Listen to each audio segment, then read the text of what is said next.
Hey everybody, here's a bonus episode, just a conversation I had actually with my sister, who's also been watching lots of TV, and there are just so many shows that have come out, and I'm going to just try to get some of these conversations out there to touch on some of these other shows. Some of these shows potentially might be covered regularly in the future. For example, Barry might start doing week-to-week recaps of that, and We Own This City as well on HBO, another show that I'm interested in. But we discuss both the return of Barry for season 3, as well as Tokyo Vice, which just wrapped up this week as well. Spoilers throughout, specifically around Barry, so you may want to skip this conversation until you've seen the first episode of season 3 of Barry. The Tokyo Vice conversation is mostly spoiler-free. We kind of talk about just some things that happen in the show, and maybe I'll continue to have these conversations with my sister here around shows that I don't get to cover in more detail. And stay tuned for Monday, another Better Call Saul recap episode, and Moon Knight, the finale of season 1, which should be published next Wednesday. All right, hope you enjoy the conversation.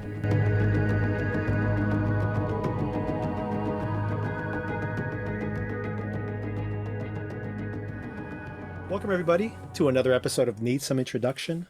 In today's episode, this is a bonus episode, so this is not part of our standard week to week. We've been covering Better Call Saul and Moon Knight, which is wrapping up next week. But there's just so many things that have come out in the past month. An unbelievable amount of shows have premiered and come back in the past few weeks. So I've been watching a lot of them. And I brought in a new guest, a new contributor, someone I've known literally my whole entire life, my sister, Celia. Thank you. This is so fun. I love it. We have so many things, a bunch of things that I wanted to talk about that I might recommend for you. And I know you're watching some of them already, so maybe we'll have little digressions on them. And anything we don't get around to covering, I'm just going to cut out in the edit, by the way. So I think what we're going to talk about primarily is going to be Barry. I also want to talk about Slow Horses on Apple Plus, which I know I've just shared my Apple Plus subscription with you, so I know you have it now, which just wrapped up this week, and Tokyo Vice, which I know you haven't finished it yet, but you watched most of it. And maybe we could talk about that for a little bit as well, because that's something I want to recommend in general. And the last thing, I don't think you've watched any of this, is did you watch or do you know of We Own This City? I think it's called. No, I haven't seen that. I've been watching Yellowstone. Oh, okay. So that took a lot of time. Very dramatic, but I like it. But I do love Tokyo Vice. Like, we could talk about Tokyo Vice. Yeah. I'm watching a finale tonight, though. Yeah. Like date night. This is what I've turned into. Date night is watching finales of things on television. Well, that's everybody's life nowadays, I think. You just rewatched the first 2 seasons of Barry in preparation for season 3. I have not rewatched, but I loved the first 2 seasons. But my question for you is, in rewatching those first 2 seasons, what did you get out of it? Did you pick up anything new, or did you appreciate anything differently this time around? I do appreciate things a second time around. So like I have a process where if I really love a show, say, season 4 is coming up, I will watch all the seasons up to season 4 in anticipation of season 4. So I always get new things when I do that. I love the fact that like Barry will just be like doing some semi-mundane thing, and all of a sudden the scene turns into like an action film slash horror movie, yes, out of nowhere. And then the dread just builds throughout the scene. Yes. And it's not even a very long show, but it will, every time I watch it, which now has been twice, it kind of like knocks the wind out of me. I get like so excited. Mm-hmm. So they're really good at building up that kind of tension and just kind of smacking you with it, which isn't something that maybe you would expect from Barry. I didn't expect that from Barry. I'm not sure what I thought it was going to be when I started watching it. I got my thrills again. I like the character development of Barry's girlfriend also. Mm-hmm. It's hilarious. Yes. And I love their acting. Their terrible acting is hilarious. Like, I cannot stop laughing. I was just going to say, it's very hard, just to touch on that point, it's very hard to pretend to be a bad actor. So what they're doing is actually very difficult. That's something, that like should be appreciated because it's terrible. Yes. And then the only time the acting's like really good, when they really melt your heartstrings, is when they're in some sort of emotional turmoil. So it's not even acting. They're bleeding on stage. And then it's like, oh my God, they're such good actors. I love this. Right. Well, I think that's what they're trying to say. If the only time that they're actually good on stage is when they are representing something that's actually happening to them in life, I think that's what acting is, right? You have to channel your personal life onto the stage, which is, of course, the problem Barry has, because he can't possibly, he's a psychopath, and he's trying to hide that from himself, which is very, very problematic when they're being like, you have to be more emotionally raw. You have to open up. And, every single time he has like these honest moments is when he's remembering truly horrendous things, like that first kill and everything, right? So he has to go through some really severe trauma. These actors are talking about, like, I'm remembering when my kitten died when I was young, and he's like, I remember killing somebody last week. Like it's a different degree of complexity, right? What you just said is interesting, though, because what I wonder is, yes, Barry's a psychopath, but was he a psychopath? You know what I mean? Before he had to be Barry the killer, because, he came out of that situation in such a way where, he had nowhere to go, and he's clearly like having emotional distress and other issues. Yeah. Like, was he always a killer? Like, was he a psychopath before? Barry, the honest truth that he doesn't want to face is that he is a psychopath, right? His recollection of that first kill isn't the trauma that he felt like, oh my God, I killed somebody. It was that he enjoyed it, right?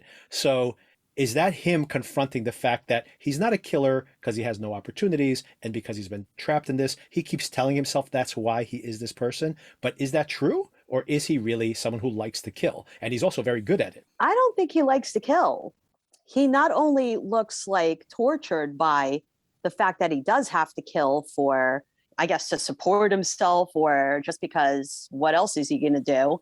He states that he doesn't like to kill. And as he kills more and more people, he does become more comfortable with it. Right. But does he like to kill? I'm not so sure. I'm torn on that because, like I mentioned before, he definitely has a conscience too, right? Like we see it in this episode 3. And I need to get your read on that, by the way. When he's talking to his girlfriend and other people as well, and he sees the kill shot, right? Like they go quiet and he sees, like, basically they've been shot in the head.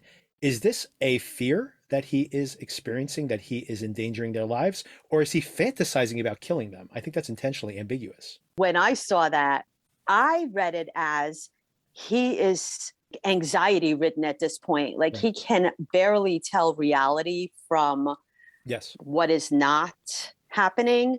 So, Yeah. like, it was a fear that he had already done it, and this interaction they're having is possibly not even valid because Right. it's already done. He Right. seems relieved when that's not the case. Right. Right. I mean, he's definitely relieved that he's not the case, that he didn't like snap again, and, like, which he has done multiple times in the show, and he just comes out of this fugue state and everybody in the room is dead. Right. So I think he's glad that didn't happen. I mean, the question remains as to whether he is afraid that they are in danger because they are near him, or if they're in danger because he may kill them. That's the question I have, basically. I think Or both. he thinks they're in danger because he may kill them. Yes. But I yes. still don't think he likes it. Well, I mean, he did say he liked it, right? He said he enjoyed his first kill, that he had a thrill. It was thrilling to him, right? And he killed the wrong person too. That's very problematic, right? So, Oh no, he's clearly a psycho. What I was wondering is, like, is it linked to his circumstances? Like, could he have been like a lovely school teacher who, I don't know, make just pottery on weekends, had the circumstances been different for him? Because he's like malleable. He Yes. seems to just be his environment. Yeah. Like, I don't know if he makes a lot of his own choices. That is where he is correlated to an actor, right? Something that people describe when they do act. They gravitated to acting because of exactly that. They wanted to escape the person they were, or they were confused. They're confused in the world as to how they're supposed to behave. Like, they don't understand how to have healthy relationships with other people. So they act them out, right? It's about being a performer for that reason. So that's what's interesting about, like you're saying, Barry, I think, is this kind of empty vessel. So he, like, sees these actors and he goes, oh, like, that's what I do every single day, right? But of course, because he is really acting every single day, he's terrible at acting on stage. I also think that when he accidentally, started acting and was like, oh, this is what I want to be, it was because people applauded him for it. Like he's like, oh, I'm Oh, good at yes. Yep. this. Yep. I don't know what I'm good at. So I'm going to True. be hitman. But now he's up there and he's like, oh, I'm good at acting and I don't Right. really like being a hitman. So I'm just going to be an actor. Right. Plus, that girl is really cute. For him, it was like win-win. It's almost like he wants to change his life because he does not make his own decisions, but I could do this instead. Just because he was standing on a stage and that happened. That's true. It's just that moment when he gets pressured onto stage, right? He's just going to do the hit. You're taking me all the way back to season 1 now. I forgot. His first hit is that actor, and then he ends up having to do the improv, and then he gets applause for it. And then he's thinking, oh, this is something I'm good at. Like you said, he's been just told what to do since he's been a soldier, and now he's been under the control of Fuchs now, who's been placing him in places, with these hit jobs, pocketing most of the money too. That he's like such a sucker in a way because he doesn't know how to be an adult. He's only good at killing. But a few things to touch on there. First of all, the girlfriend. What's interesting about their relationship is in season 1, you see him like idolizing her, and she seems to be such a like almost stereotypically vacuous wannabe actress. She's not good as an actress or anything. And then they really humanize her in season 2 because it's really not her fault that he idolizes her and she's really not that great. He's the one who's putting that on her, right? She's not asking him to, think of her as this incredible actress. That's something he's perceiving, right? I found it really kind of annoying in season 1. And then I really found that they really humanized her in season 2. And now in season 3, at least so far, she seems to be insufferable, basically.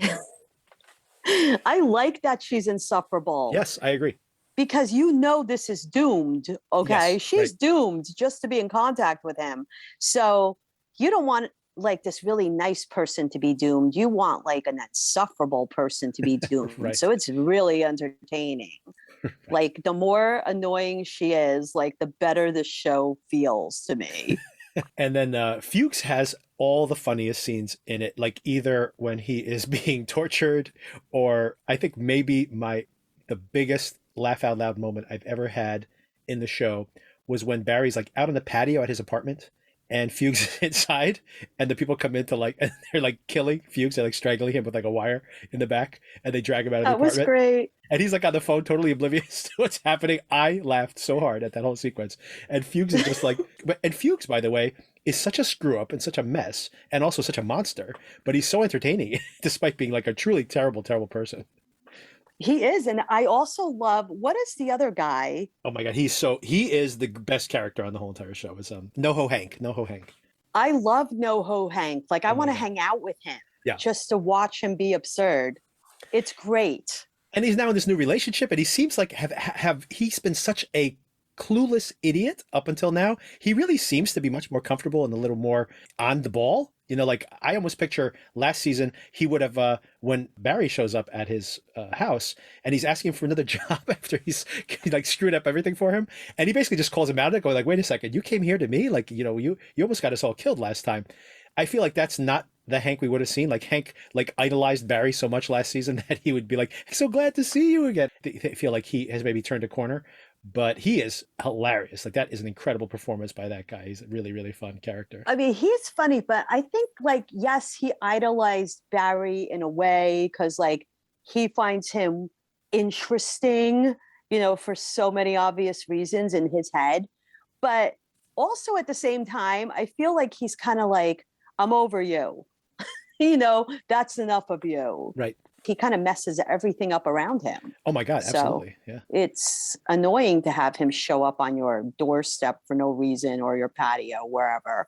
Right. Where do you think is going to happen there with, Henry Winkler's character? So Gene confronts Barry at the end of the episode. But how do you think that Barry's going to fix this situation? I mean, Gene knows what's up, right? That was a shocking finale to season 2, which of course we had to wait 3 years for another season. It's crazy. But yeah, that was a shocking finale. And now we know that Gene obviously knows what's up with Barry. And now he definitely knows what's up with Barry, given this particular episode. How do you think, this is total speculation at this point, but how do you think Barry's going to make it up to him. He wants to make it up to him. And how is Gene? Does he really trust Gene is not going to talk? It's pretty crazy. I do not understand how Barry gets out of the situation, basically. I feel like Barry rationalizes everything. Yeah. So he likes Gene. It's like this guy is, someone who's going to give him a purpose in life. He's going to be an actor now and whatever. Right. I don't think he wants to kill him. So he's going to rationalize some way to make it up to him, because he's basically saying, oh, don't kill me. I won't tell anyone. Obviously, he's not going to be able to live with that decision. There's no way he's going to be able to let this go. And in the back of Barry's head, he must realize this.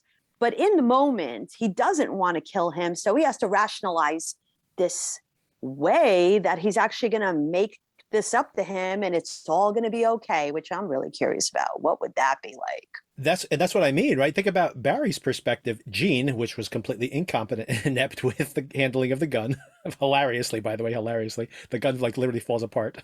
But at the same time, he was ready to kill him, to shoot him. You're going to just let this guy go home now? Like, that doesn't seem like a good plan for Barry. I agree that is completely delusional. This seems like a really, really bad plan on his part. But Barry's always at war with himself. Yeah. So in that moment, he had to rationalize not doing this thing that would have just been much easier than what I'm sure he's going to have to endure now. Right. Barry's going to have to kill him, obviously, but I think they're both buying time. That's a good point. Yeah, I agree. Barry's buying time because he doesn't want to kill him right now. Yeah. And then he's buying time because he's got to say, I'm not going to tell anyone and whatever. Of course. To get out of there. Right, exactly. You have a professional killer and you're obviously very bad at this. So Barry's not such an idiot that he's going to just give this guy free rein. He's going to have to somehow control him. But inevitably, he's going to try to kill Barry, or Barry's going to have to kill him, which is sad because, we don't see Gene get killed off. But I would be curious to see how they're going to try to resolve this. I want to go back to something you said very, very early on, by the way. This season is almost entirely directed by Bill Hader himself. He's trying to, I don't think he was able to direct all these episodes, but he has said in interviews that if there's a season 4, he wants to direct the entire thing. But he did direct this first episode, and it was a beautiful episode, by the way. The photography of like the desert and stuff was really well done. And I think he did a really good job with it, especially with some of the tone shifts, with the comedy and then the kind of horrific elements of the show. But the reason I want to go back to this is because you said something that I want to call out as a recommendation for you, which is that most of season 2 and season 1 were directed by Hiro Murai. And Hiro Murai also directed and still directs most of the episodes of Atlanta. Have you watched Atlanta? I have. And I was going to say that what you said is very true. It's something that's in kind of Hiro Murai's wheelhouse. Very true of Atlanta, especially season 2.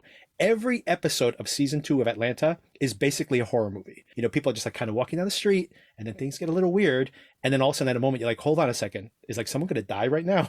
And of course they don't. That's not the kind of show that Atlanta is. But there's this constant dread floating in the back of that show, even with the comedy. So it's a very interesting tone shift. But I did want to call that out because you mentioned how Barry has that going for it. Atlanta absolutely has that going for it too. Not so much this season, which is also mostly directed by Hiro Murai. But it's the tone is different this season 3, which is currently on the air. Yet another thing of the hundreds of things that are on, all came out at the same time.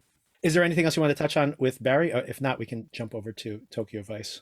Yeah, go to Tokyo Vice.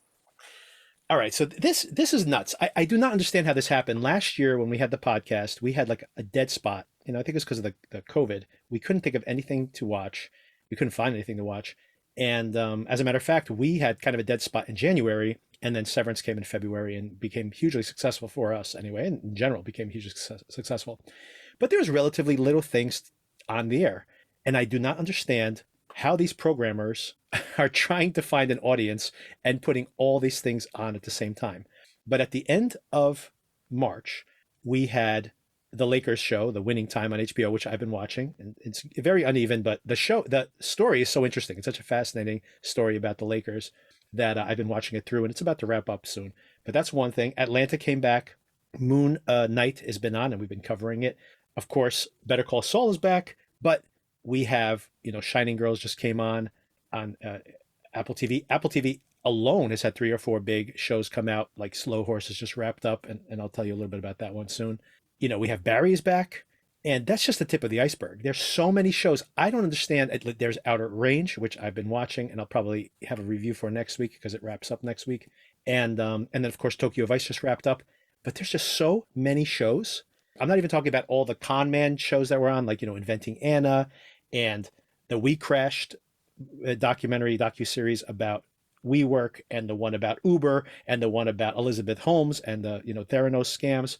That's just a whole subgenre in and of itself. And it's crazy that there's so many shows all coming out in one month. I'm like, A, why did you spread these out?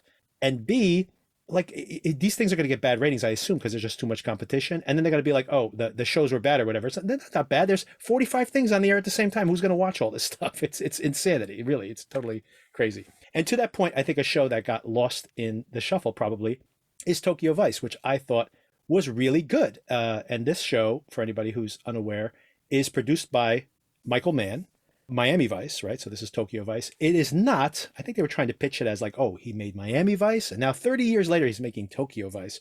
And it's like in the line with Miami Vice. It's really not. It's a very different type of show. And it's based on a true story. Loosely, it's based on a memoir of this American who moved to Japan when he was 19 years old, kind of ran away from home, kind of ran away from his boring American life. And there's no real reason, no trauma that drove him there. And he started to live in Japan, and he learned the language and went to school there, and eventually became a journalist, and found out that basically in Tokyo, or in Japan in general, that the Yakuza, the gangsters, kind of control the police department. As long as they don't break too many rules, they kind of get a free pass. And him being an outsider kind of started to expose this. And this is about 20 years ago that this memoir was written. And as a matter of fact, the memoir was written because, and this is outside the scope of the show, but he could not get his stories published in a newspaper. He just simply could not, because it was like unacceptable that you would expose these things. It was disrespectful to these politicians and these powerful people, whether they be gangsters or businessmen, etc. And so he went and he said, okay, it's fine. I'm just going to publish this on my own. And the book became a big bestseller because even in Japan, people were like, oh, someone's finally saying what's actually happening. So that's the background to this show, which is fictionalized, although most of what happens in the show actually did happen in real life, by the way. But I found this really entertaining. It just wrapped up this week. I know you haven't seen the finale, so I will not spoil the finale for you. But I will let you know that it does not wrap up the story. If you remember, all the way in episode 1, they are meeting Ken Watanabe and Ansel Elgort, who are like the two main actors, or two of the main actors in the show, are meeting with some Yakuza. And it seems like it's a very tense situation. That is not where season 1 wraps up. As a matter of fact, the show has not been renewed for season 2, and they leave things open-ended, which would be terrible if they do not renew it for season 2. I hope they really do bring it back. But I really enjoyed this. I thought it was very well made. And what was your experience? You and Carlos watched this together, right? Yeah. Oh, he loves this show, and he doesn't like certain shows because they're like too tense, too, whatever. But this show is interesting because it is tense in a lot of parts, but at the same time, it's got this other separate vibe. And we were talking about this because the actor himself, which I find amusing, he's like, what, 6'3" or something, Yeah, wandering around. 6'4", I think, yeah. Yeah, Tokyo, like he's clearly not going to be incognito, like when he's trying to hide from people, like, oh, I see them on the street and I hope they don't see me. Of course they're going to see you, or on dance floors. I like his goofy dancing. So he gives the show like this kind of different vibe because he's just kind of like carefree, and he just wants to do his job, and he's on a mission, and he's going to acclimate to Tokyo. But behind the scenes, what's happening is really, really scary, horrid, Yep. like creepy stuff. So I find the vibe of the show very interesting. And then you care about this character. Like, you don't want anything to happen to the goofy tall kid who's trying to run around incognito in Tokyo to no avail whatsoever. Like, you want him to succeed. Right. So, but yeah, I found it really interesting. For the same reason you said, I thought that Ansel Elgort's very well cast here. I know people don't like him. They think he's really boring. I don't find him boring. I find in his blandness, and I don't mean that in an offensive way, I think that he is its own interesting thing here, as opposed to, for example, I love Baby Driver as a movie. I love Baby Driver, right? I think it's incredible.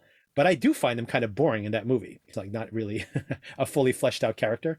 Here, I think he's way more interesting. I kind of see him, like you said, he's just this very Midwestern, probably very naive. And the actor himself, I think, is 29 or 30 years old. And he's probably supposed to be playing someone who's even younger. So yeah, he's very naive. He's very idealistic, as everybody is at that age.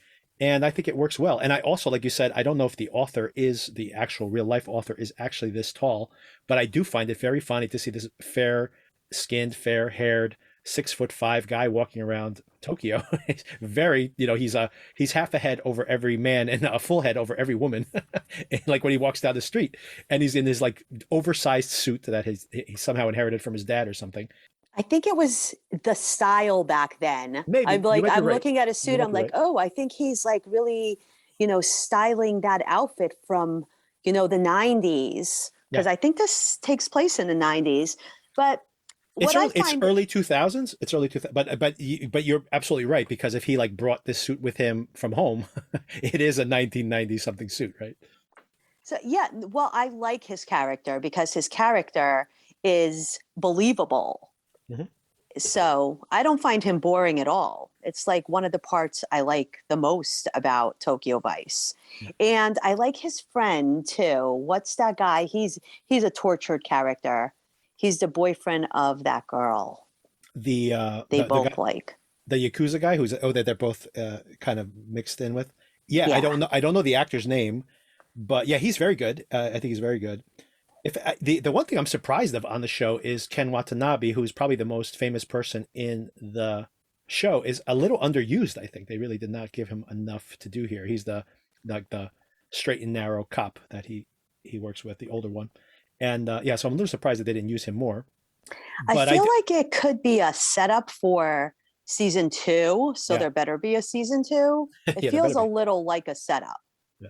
Yeah, there's a lot to explore here. I mean, once again, I'm not going to spoil the finale of season 1, but there's so many unanswered questions at the end of season 1 that, it's not just that season 2 is like, oh, there's a lot of stuff for them to talk about in season 2. It's like, without season 2, this show doesn't make sense, basically. So I really do hope they do bring it back for another season. I do find the girl annoying, the girlfriend. Like, she does really ridiculous things. Like, she was a Christian who stole $4 million from her dad. 4 million yen. 4 million yen. So 40,000. 4 million yen. 40,000. How many? So that's $20,000 from her dad. Yeah. And then she's like, I'm not going to do this anymore. I'm going to be a singer and a wine girl in a brothel, really. But then I also want to start my own brothel because I've found my calling. I don't know if she correlates to a real life person. That's a complaint I have. Her whole storyline is not connected to the rest of the show. I mean, she's connected because she's the girlfriend, but I do feel like that whole thing is very underserved. Honestly, it feels like when they're writing this script, they're adding her in. You have Ken Watanabe and what's happening inside the police department. You have him investigating the police. They're crossing paths regularly. You have this other gangster because he's inside the Yakuza, and all these characters are interconnecting. And then you have her, geisha-like person, like this, I forget what they call it, like a comfort woman, they call her. So at the same time, all the Miami Vice and all that, there was always that woman. Yes. Oh, absolutely. I'm just saying that it's not 1985 anymore, so you could give her a better character arc. I would say. Once again, I don't know if this correlates to a real life person, because this story is kind of silly that she went there on a Mormon mission and she quits the church and decides to become a prostitute, basically. So it's a little extreme pivot there for her. She could have been teaching English. She could have just teaching English or something. Most people would do that, I think, before they jump straight to prostitution. But she says she's not a prostitute because she only like sips beer with people or whatever. Like, she doesn't actually do any of the prostitution stuff. That's why she's so horrified by that guy going, all right, forget about the money. You just have to have 10 sessions with me. She's like horrified by this. I'm not sure, but I'm pretty confident that she has had sex with clients before. She may have done it for clients she liked spending time with. I think that's pretty standard for this type of, obviously not you have to do it off the books because it's not legal. But I think she's horrified because obviously it's very different when someone is blackmailing you into having sex rather than someone is coercing you into sex. You have made a decision to have sex with them, as opposed to someone is blackmailing you, someone who's trying to ruin your life. Is, basically it's a sexual assault in that regard. I feel like her character has to be in there because they have to have some sort of a love story. Yeah, that's where I feel that the show does a bad job. It's like almost like, well, we need more women in this show, and then they put her in there, and they didn't do a good job of tying it all together, basically. So It would have been so much more interesting if she was actually from Tokyo.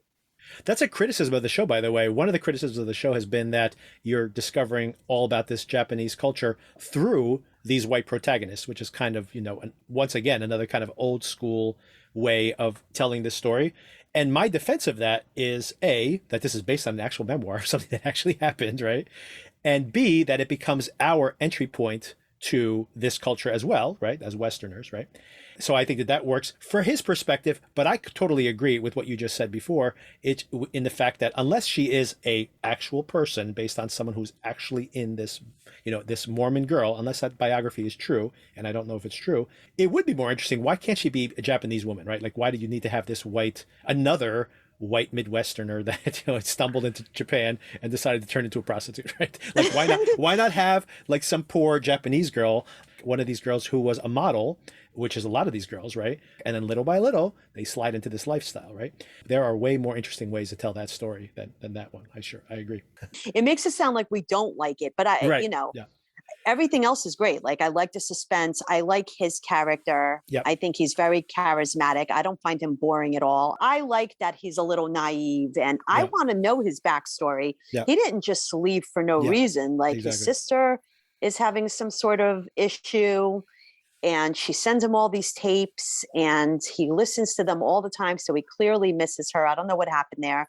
He is not happy with his dad. Yep. So maybe he did run away. I need a season 2. Yeah. I need it. Yeah, I hope that we get one.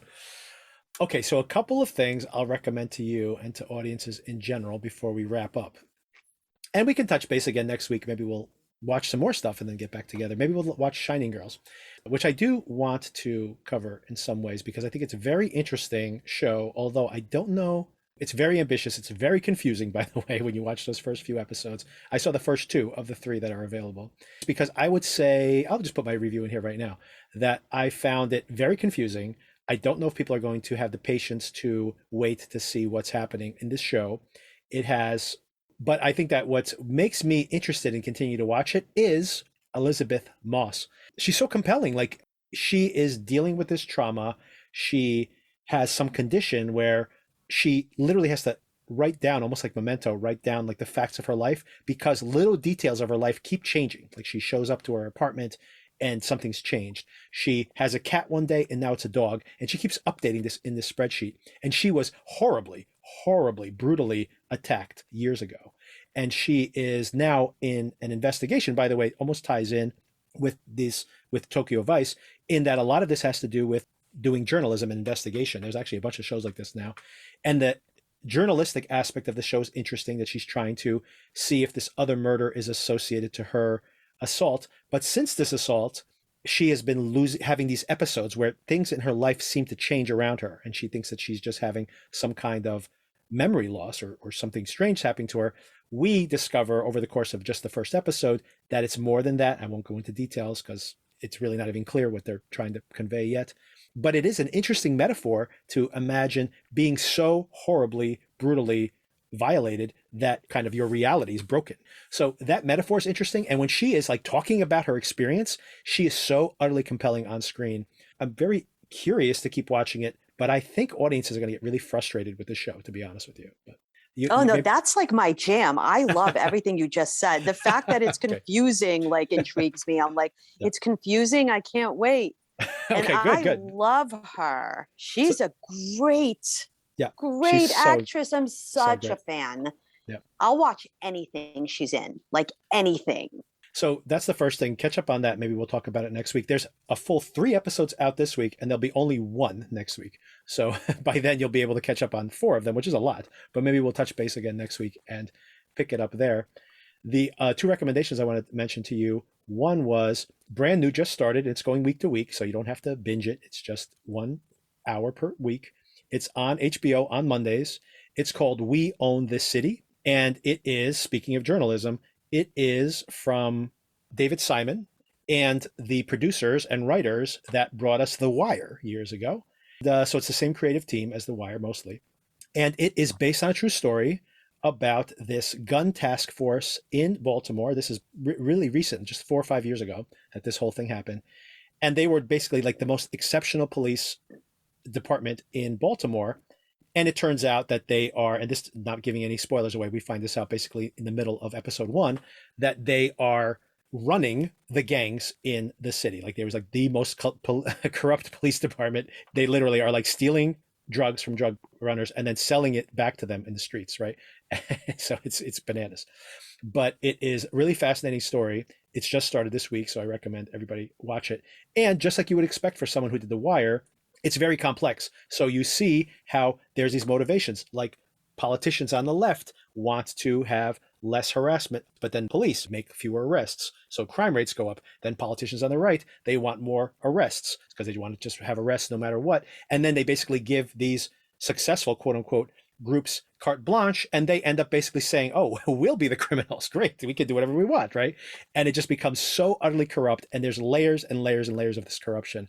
And it's like really fascinating. And it's only 6 or 7 episodes, I think. And the first one came on this week, and I recommend it. That first episode is terrific, and it'll be going on for the next few weeks. And it's called We Own This City. And the other recommendation I have for you, Celia, you might like this one. It just wrapped up this week. It's on Apple Plus. It's called Slow Horses, and it is based on a very successful series of books in the UK, in England. And it's called Slow Horses because there is a place in MI5, which is like the CIA of England, where the spies go when they screw up, and it's called Slough House. And it's been basically anybody who's in Slough House, they call them slow horses. And what they are is these are the screw ups of MI5, and they get sent there.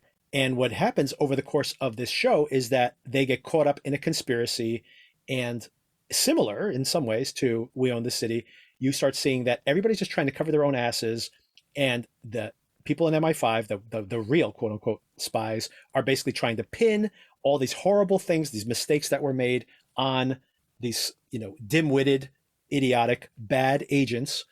And then politically, you have the right-wing politicians are trying to pin everything on the left wing, and the left wing politicians basically have set up this, inadvertently created this horrible situation, this circumstance that plays out in this season 1. Basically, it turns out that in the long run, that these idiotic, supposedly inept spies they can only rely on each other, and they have to basically solve this thing on their own. And what I would say is it's slow going to start off. It's only 5 episodes or 6 episodes, I think, 6. And it starts off slow, but the last 2 or 3 episodes, it really starts clicking. You'll love the characters. The characters are very lovable idiots. And it's extremely cynical. Like everybody other than these people who are like these rejects are in it for themselves and are screwing everybody else over. They literally cannot trust anybody else. That is, basically the premise of the show. And the other reason I mentioned it is that at the end of this show, which really just starts kicking into gear at the very end, they already shot season 2. It's already shot. And as a matter of fact, they show you a trailer at the end of season 1 of the entirety of season 2. So it's like, stay tuned. In a couple of months, you get the whole second season. It's right around the corner. So I definitely recommend it. It's slow to start, but once you get like halfway through, it's a lot of fun. And yeah, that's the other one. Slow Horses on Apple TV Plus. And that's it. Did you have any recommendations? Anything you saw or listened to recently that you were a big fan of? I don't know about recently, but speaking of Elizabeth Moss, The Handmaiden is like one of my favorite series. The Handmaid's Tale. The Handmaid's Yes. Tale. It's like all-consuming dread at every moment in time. It's just dread. And then awful things happen that you can't possibly imagine until you see it on the show. And there's no reprieve. And I know that sounds crazy, but I love dread. It's like watching a horror movie that never ends. For 40 hours. For 40 hours. So if you love horror movies, this is what I feel this is. And she's great in that show. So my recommendation is anyone who feels the same way about Dread that I do, they should watch that. I'm addicted. That show just wrapped up, I guess, the last season recently, or like recently, like a year ago at this point. It's interesting what you said because Kim watched that, I think, first 2 seasons at least, and she gave up on it. And I've not watched any of it. And part of the reason I didn't watch it was because I heard how like relentless it was. I always plan to watch it eventually, but maybe I will and give you my opinion on like, at least I'll watch some of it and then we'll get back together and discuss it next week or something, because I'm a big fan of hers in general. But I think that is something that, when something's like so relentlessly grim, I love horror movies, by the way, but horror movies end after an hour or two, like I love Hereditary, right? But I don't want to watch Hereditary for 40 hours. I might kill myself at the end of that. But I think that like knowing this show is 40 hours or more of Dread is a form of escapism if you like a horror movie. Because like, yeah, the horror movie's over and now like a few weeks later, this is just continuous. Like there's something to be said about that. Like they sustain the mood so well throughout the entire thing that like it's magical in a way. That's something I am a fan of. I think that I think that the most important thing a director does, and I'll talk about this next week, but I think it's why Outer Range doesn't really work as a show, is because it is too all over the place with the tone. And that's probably why I end up laughing at things I'm not supposed to laugh at. It's also why I laugh at a lot of horror movies sometimes, because I like watching horror movies and I'll hear one's good and then I end up laughing at it, because I think tone management is a big problem. I think directors, their main job is tone management. And I think you have to be very good at that to pull off a horror movie. And so, yeah, I'm very curious about what you're saying, but let me sample it and I'll let you know.